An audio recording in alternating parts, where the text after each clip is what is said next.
Any kind of conflict is not easygoing. Conflict means disagreement. Acquiescent and equitable, as choice A and B means acceptance of something without protest and unbiased respectively.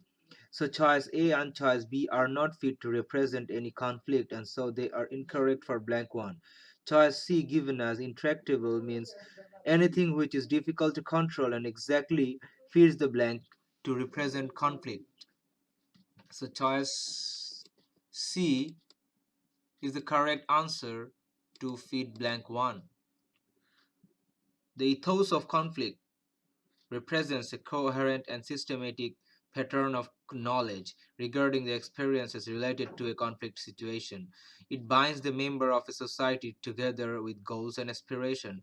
Any issues with aspiration evolves the situation to go onward. So people are get an impetus or momentum in the way towards future, which is meant by choice E, given as impel. Dissuade, as choice D, is so incorrect as it means persuading not to take a particular course of action.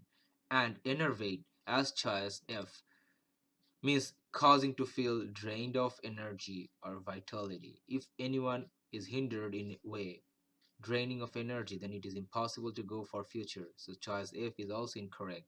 So the correct answers are choice E and choice C.